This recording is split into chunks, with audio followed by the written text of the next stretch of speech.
গণতন্ত্রের যে সকল ধারাগুলি ইসলামের সাথে সাদৃশ্যপূর্ণ তার মধ্যে ২ নম্বর পয়েন্টটি হচ্ছে জনগণের রায়ে সরকার নির্বাচিত হবে। গণতন্ত্রের সরকার জনগণের সম্মতির উপরে নির্ভরশীল।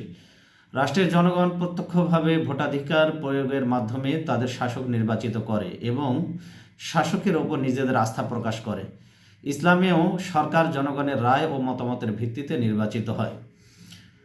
খোলাফায়ে রাশিদুন রাদিয়াল্লাহু তাআলা আনহুম আজমাইন এদের প্রত্যেকেই জনগণের রায় ও সম্মতি নিয়েই খেলাফতের আসনে সমাসীন হয়েছিলেন। তাদের কেউ জনমতকে উপেক্ষা করে ক্ষমতা দখলের চেষ্টা মোটেও করেননি। তাদের মধ্যে কেউ এ পদের জন্য কখনো প্রার্থী হননি।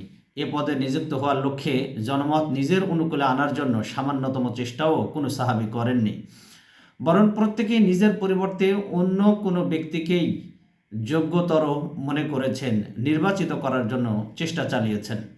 ইসলামের প্রথম খলিফা সৈয়দনা আবু বকর রাদিয়াল্লাহু তাআলা আনহু জনগণের রায় তো বটেই, বলতে গেলে জনতার একান্ত চাপেই খেলাফতের দায়িত্ব তিনি গ্রহণ করেছিলেন। সাকিফায়ে বনি সাদিয়া জনগণের বায়াত নেওয়ার পর তিনি দাঁড়িয়ে সুস্পষ্টভাবে ঘোষণা করেন, ফাইন্নি উল্লিতু হাদাল আমরা ওয়া আনা লাহু কারিহুন ওয়াল্লাহি লা ওয়াদিতু আন্না বা'দাকুম কাফানিহি। তিনি বলছেন, ফাইন উল্লিতু হাদাল আমরা, অবশেষে এই দায়িত্ব আমাকেই চাপানো হলো, ওয়া আনা লাহু কারিহুন, অথচ এই দায়িত্ব গ্রহণ আমি অপছন্দ করতাম। রাষ্ট্রীয় দায়িত্ব গ্রহণ এটা আমি অপছন্দ করতাম। আল্লাহি লা ওয়াদিতু আন্না বা'দাকুম কাফানিহি, আল্লাহর কসম আমার আশা ছিল যে এই দায়িত্ব আপনাদের মধ্যেই কাউকে অর্পণ করা হবে। ইসলামের পঞ্চম খলিফা সৈয়দনা ওমর ইবনুল আব্দুল আজিজ রহমতুল্লাহ আলাইহি খলিফা নিযুক্ত হওয়ার পর বংশীয় সূত্রে তিনি খেলাফতের আসনে অধিষ্ঠিত হন। আর বংশীয় সূত্রে যেহেতু তিনি খেলাফতে সমীচীন হওয়া নিজের জন্য পছন্দনীয় মনে করলেন না, তাই তিনি খেলাফতের আসন থেকে তিনি পদত্যাগ করেন। অবশেষে জনগণের রায় নিয়ে পুনরায় তিনি খেলাফতের আসনে সমাসীন হন। এ থেকে জানা যায় যে জনমত উপেক্ষা করে ক্ষমতা দখল করার কোনো সুযোগ ইসলামে নেই। এছাড়া আল্লাহ তাআলার রোশানালে পড়ার একটি প্রধান উপলক্ষ তো থেকেই যায়।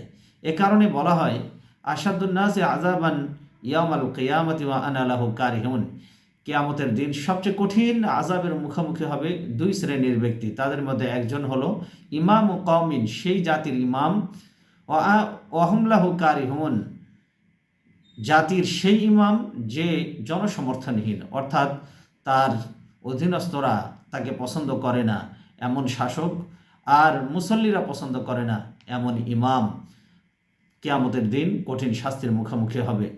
আমি আবার পড়ছি, আশাদুন নাসি আযাবান, সবচেয়ে কঠিন আযাবের মুখোমুখি করা হবে কিয়ামতের দিন ইমাম ও কওমিন, সেই জাতির ইমামকে, ওয়া হুম লাহু কারিহুন, যে জাতির ইমামের প্রতি মানুষের জনসমর্থন ছিল না, অর্থাৎ জাতির সেই ইমাম বা শাসক যে জনসমর্থনহীন, কিয়ামতের দিন তার আযাব হবে আল্লাহর কাছে সবচেয়ে বেশি।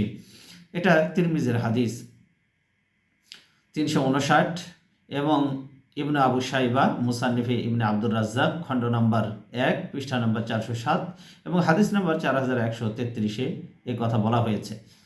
এই হাদিসগুলিতে যদিও অনেকের মতে সালাতের ইমামের কথাই উদ্দেশ্য, এবং যদি তাই ধরে নেওয়া হয়, তবুও এই হাদিসগুলো থেকে প্রচ্ছন্নভাবে এ কথা জানা যায়, জনমত উপেক্ষা করে জনগণের ইমাম ও খলিফা হওয়ার চেষ্টা করা মোটেও সমীচীন নয়। দ্বীনের দায়িত্বগুলোর মধ্যে সালাতের ইমামত হলেও একটি গুরুত্বপূর্ণ দায়িত্ব। একে ইমামতে সুগরা বা ক্ষুদ্রতম নেতৃত্ব বলা হয়। পক্ষান্তরে রাষ্ট্র ও সরকার পরিচালনার দায়িত্বকে ইমামতে কোবরা বা বৃহত্তম নেতৃত্ব বলা হয়ে থাকে। এ কারণে এই দায়িত্ব পালনকারী ব্যক্তি যেহেতু দ্বীনের রক্ষণাবেক্ষণ এবং দ্বীনের আলোকে দুনিয়া পরিচালনার কাজে রসুল সাল্লাল্লাহু আলাইহি সাল্লামের প্রতিনিধিত্ব করেন, তাই তাকে খলিফা বা প্রতিনিধি বলা হয়। ইমামতে সুগরা যদি জনগণের সমর্থন ছাড়া জায়েজ না হয়, তাহলে জনগণের সমর্থন ছাড়া ইমামতে কোবরা জায়েজ হওয়ার তো প্রশ্নই আসতে পারে না। সাইয়েদনা ওমর রাদিয়াল্লাহু তাআলা আনহু তিনি বলেন, মান বাইআ রাজুলান মিন গায়রি মাশওয়ারাতিন মিনাল মুসলিমিন, যদি কেউ মুসলমানদের সাথে পরামর্শ ছাড়া কোনো ব্যক্তির হাতে শাসক হিসাবে আনুগত্যের শপথ করে, নবীজি সাল্লাল্লাহু আলাইহি সাল্লামের এই সাহাবী ওমর রাদিয়াল্লাহু তাআলা আনহু তিনি বলছেন, ফালা ইউতাবাউ, তাহলে তার আনুগত্য তাহলে তা মেনে নেওয়া হবে না। ওয়ালাল্লাযী তাবাআহু, যার কাছে বায়াত গ্রহণ করা হলো সেও আনুগত্য পাওয়ার দাবিদার হয়ে যাবে না। অর্থাৎ কেউ যদি মুসলমানদের পরামর্শ ছাড়া কোনো ব্যক্তির হাতে বায়াত বা শাসক হিসাবে আনুগত্যের শপথ গ্রহণ করে তাহলে তা মেনে নেওয়া যাবে না, এবং যার কাছে বায়াত করা হলো সেও আনুগত্য পাওয়ার দাবিদার হয়ে যাবে না। সাইয়েদনা ওমর রাদিয়াল্লাহু তাআলা আনহু তার এ কথা থেকে সুস্পষ্টভাবে প্রমাণিত হয় মুসলমানদের পরামর্শ গ্রহণ ও সমর্থন ছাড়া কারো হাতে খেলাফতের বায়াত গ্রহণ করা মোটেও বৈধ নয়। এই রিওয়ায়াতটি অন্যত্র এভাবে বর্ণিত হয়েছে, মান ইনতাজা উমুরাল মুসলিমিনা মিন গায়রি মাশওয়ারাতিন ফালা বায়াতা লাহু, যদি কেউ পরামর্শ ছাড়াই মুসলমানদের শাসনভার ছিনিয়ে নেয় তার হাতে কোনো বায়াত হতে পারে না। মুসলমানদের পরামর্শ ছাড়া মুসলমানদের শাসনভার কেউ যদি ছিনিয়ে নেয় তাহলে তার হাতে কখনো বায়াত হতে পারে না। এটা ইবনে আবু শাইবা আল মুসান্নিফ ইবনে আব্দুর রাজ্জাক এর খণ্ড নম্বর 12 পৃষ্ঠা নম্বর 307 উল্লেখ করা হয়েছে।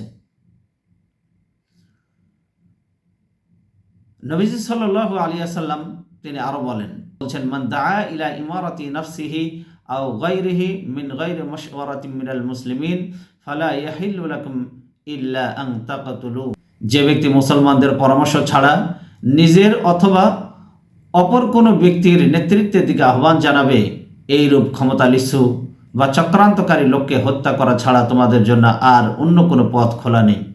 মোট কথা, ইসলামের দৃষ্টিতে জনমত উপেক্ষা করে রাষ্ট্রপ্রধান হতে যে কোনো রূপ চেষ্টা করা কিংবা ছলে বলে এ পদে অধিষ্ঠিত থাকা চরম অন্যায় ও গর্হিত কাজ। আল্লাহ আমাদেরকে বোঝার ও আমল করার তৌফিক দান করুন।